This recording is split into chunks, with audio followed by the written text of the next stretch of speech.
It all goes according to plan, and the Obama administration's new anti-foreclosure effort will prevent many more foreclosures than its current one and do more to moderate the decline in home prices. That is a big if. One of the big drawbacks to the administration's original plan, launched a year ago, is that it focused on lowering the interest rate. That ignores the fact that unemployed borrowers often cannot afford even reduced payments, and those who are underwater, who owe more than their homes are worth, often lack the ability and the incentive to keep up with payments. Another problem with the original plan is that participation has been largely voluntary.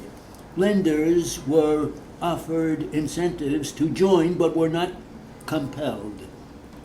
The improved plan attempts to address the problems of borrowers who are unemployed or underwater, and for jobless homeowners, lenders that participate in the plan will be required to help in some cases. For borrowers receiving unemployment benefits, lenders will be required to lower payments to no more than 31% of gross income for at least 3 months, provided the borrower is not more than 90 days delinquent. Unpaid amounts will be added to the loan's principal to be repaid later. After several months, the hope is that the borrower will have found new work and will quantify and qualify for a loan modification in which payments will stay at the reduced amount. Unfortunately, if the borrower does not find any work, he or she may lose the house anyway. Foreclosure will have been postponed but not prevented. For borrowers who are deeply underwater and behind in their payments, lenders will be required to consider reducing the loan's principal. They will also be encouraged to reduce principal for underwater borrowers who are still current in payments. Those efforts would reduce the monthly payment and restore some home equity, but as with earlier anti-foreclosure efforts, lenders are not required to help. Despite government incentives to modify bad loans, lenders might want to see if bigger incentives are offered later. They may also prefer foreclosure to modifications because the long foreclosure process lets them postpone taking losses.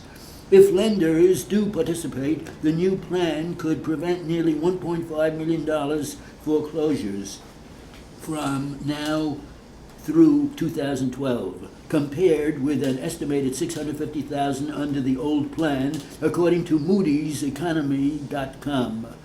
Many foreclosures will also be delayed, though not ultimately prevented, as lenders assess whether the borrowers qualify for help under the new plan.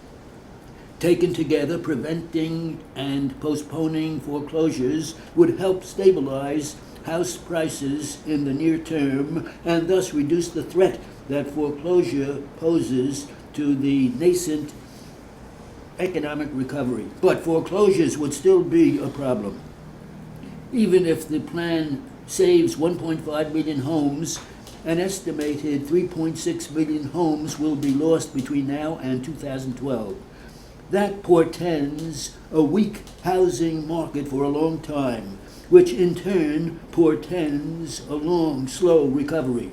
For now, lenders call the shots. If the new plan doesn't work, the administration must find a way to compel them to rework troubled loans. The risks from the spree of bad lending and bad borrowing, foreclosures, falling house prices, economic hardship are still there.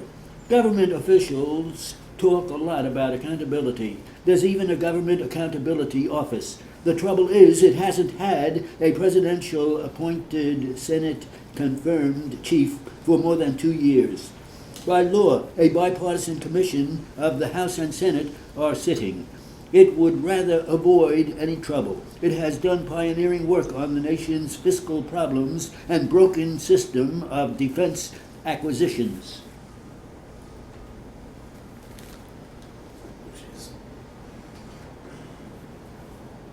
How's that? Alright.